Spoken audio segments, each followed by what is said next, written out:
Muy buenos días, muy buenas tardes, muy buenas noches, queridos estudiantes. Bienvenidos a la clase de filosofía, en la cual veremos nuestro tema correspondiente a la parte 2 de filosofía de la historia. Como contenido veremos Platón y el horizonte de la metafísica, teoría de las ideas, metafísica y teoría del conocimiento. También veremos lo que es el alma, la política de Platón y también Aristóteles y el estudio de la substancia. En cuanto a Platón y el horizonte de la metafísica. Platón nació en Atenas en 428 a 427 años antes de Cristo. Fue primeramente discípulo de Heráclito de Crátilo y después de Sócrates. Desde muy joven consideró como su ideal la vida política, el nacimiento, la inteligencia, las aptitudes personales, todo lo que le impulsaba a esa dirección. Para Platón, idea significa un modelo o patrón. Nos dice además que no existen en el mundo sensorial ni en nuestra mente, sino en un lugar celeste, supraterrenal, fuera del espacio y tiempo.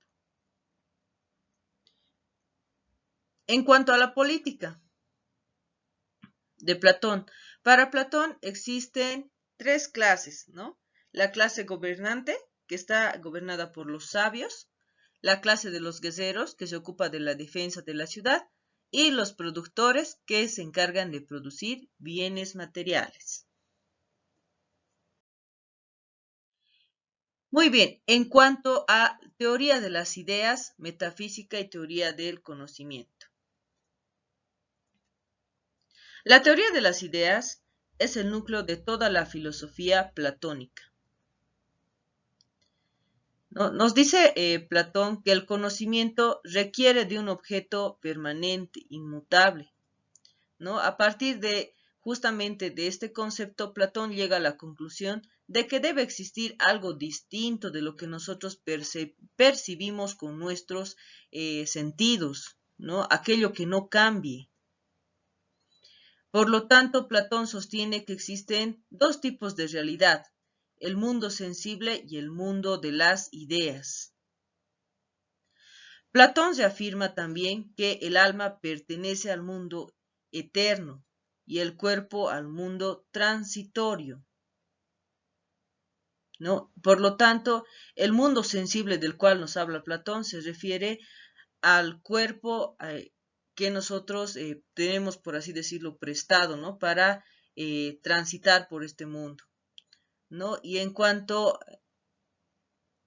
al alma, se podría decir que este pertenece al mundo de las ideas. Platón, en base a su doctrina, nos permite explicar el conocimiento como un proceso de reminiscencia, de recordar, ¿no? Con esto se refiere a conocer lo que el alma vio en el mundo de las ideas.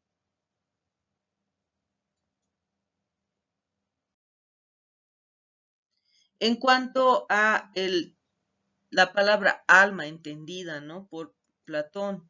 Platón nos describe el alma a través del mito del carro alado, ¿no? En cuanto nos habla a las partes del alma. Nos dice que el alma tiene una parte sensual, tiene una parte afectiva y una parte racional.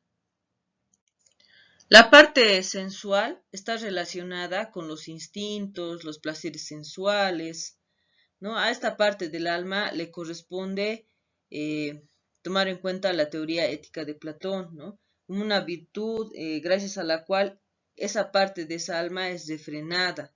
Dicha virtud es la moderación o la templanza, ¿no? Ante esta parte sensual que tiene el alma. Luego tenemos la parte afectiva, ¿no? A esta se refiere a la sensibilidad, ¿no? Que le corresponde a la virtud de la fortaleza, nos dice Platón. También tenemos la parte racional, Esta se refiere a que el alma entra nuevamente en contacto con el mundo de las ideas y debe ser seguida por la virtud de la sabiduría o también de la prudencia. La coordinación de estas tres partes le corresponde a una cuarta virtud, que es la justicia, nos dice Platón, porque gracias a esta, la parte que debe mandar, manda, y la parte que debe obedecer, obedece.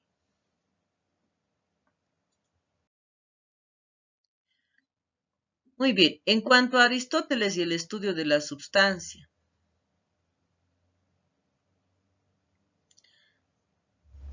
Aristóteles nació en 384 a 383 a.C.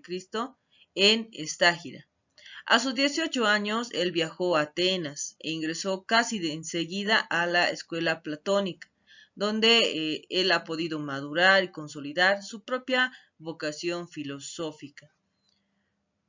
Ha sido discípulo también de Platón, pero el ser discípulo no implica seguir al pie de la letra lo que el maestro le ha enseñado, ¿no? Más bien, Aristóteles buscó innovar, mejorar, ¿no? Superar, por así decirlo, ¿no? Dejando de lado los elementos místicos religiosos que Platón plantea, ¿no? En cuanto al mundo de las ideas, ¿no? Y también su interés por casi todas las ciencias empíricas es parte de la diferencia de lo estudiado con Platón, ¿no? A eso nos referimos que Aristóteles dejó de interesarle lo místico religioso y más bien ha empezado a mostrar más interés por las ciencias empíricas, ¿no? Entre estas ha dividido las ciencias en tres grandes sectores: las ciencias teóricas, las ciencias prácticas, las ciencias creadoras o productivas también. Las ciencias teóricas se refieren a las que buscan el saber por sí mismos, ¿no? Las ciencias prácticas son aquellas que buscan el saber para lograr, por su intermedio, buscar la perfección moral, se podría decir, ¿no? Las ciencias prácticas. En cuanto a las ciencias creadoras o productivas, son aquellas ciencias que buscan el saber con vistas a un hacer, ¿no? Con el propósito de hacer determinados objetos. Aristóteles nos dice que las que poseen un valor más elevado son las primeras, ¿no? Entre las teóricas se encuentran la metafísica y la física, que abarca también lo que es la psicología y la matemática, ¿no? Y nos dice que conviene empezar a partir de las ciencias teóricas. Aristóteles, en cuanto al estudio de la substancia, ¿no? Y en cuanto a lo que él concibe como la metafísica, surgen preguntas, surgen cuestionantes, ¿no? Porque esto es base de los filósofos, ¿no? Nos dice, ¿no? Que se cuestiona qué es el ser, ¿no? Él llega a la conclusión, según lo que es su punto de vista también, acerca de la metafísica, de que el ser es una substancia, ¿no? Pero, ¿qué sustancias existen? Nos dice, ¿no? ¿Y qué es la substancia en general? ¿No? Entonces, a partir de estas cuestionantes, él plantea una problemática relacionada en cuanto a la substancia, ¿no? Nos dice que para la pregunta de qué es entonces la substancia en general, nos dice, ¿no? Que él hace una recapitulación, se podría decir, primeramente de lo que pensaban los naturalistas, ¿no? Que afirmaban que el principio substancial residía en los elementos materiales, ¿no? De la tierra misma, los elementos, ¿no? Que habíamos visto, agua, fuego, ¿no? También recapitula a los platónicos, los cuales atribuyen a la forma, ¿no? La forma supraceleste, la forma ósea. También recapitula que los hombres corrientes, nos dicen, ¿no? Según lo que son las sustancias del individuo y la cosa concreta, son hechos al mismo tiempo de forma y de materia, ¿no? Y para Aristóteles, justamente a partir de estas recapitulaciones, nos dice, tienen razón todos y ninguno al mismo tiempo, ¿no? Porque resulta que el otro lado, que ve en base a estas recapitulaciones Aristóteles, tiene una explicación, ¿no? En base justamente a que si la sustancia, ¿qué es la sustancia en general, ¿no? Nos dice primeramente que la sustancia consta de materia y consta de forma, ¿no? La materia nos dice que es el principio constitutivo de las realidades sensibles, porque nos dice que éste sirve como un substrato de la forma.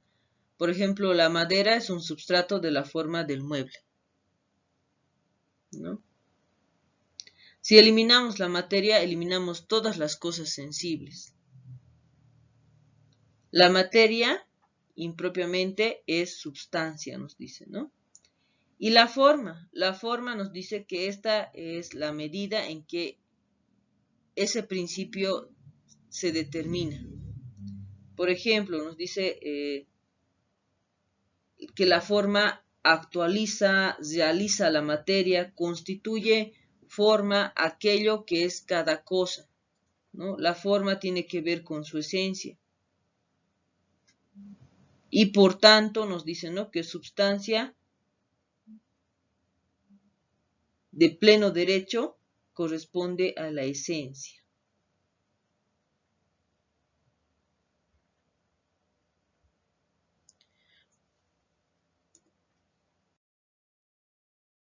Muy bien, chicos y chicas, quedamos hasta acá en nuestro tema. Recuerden cuidarse mucho.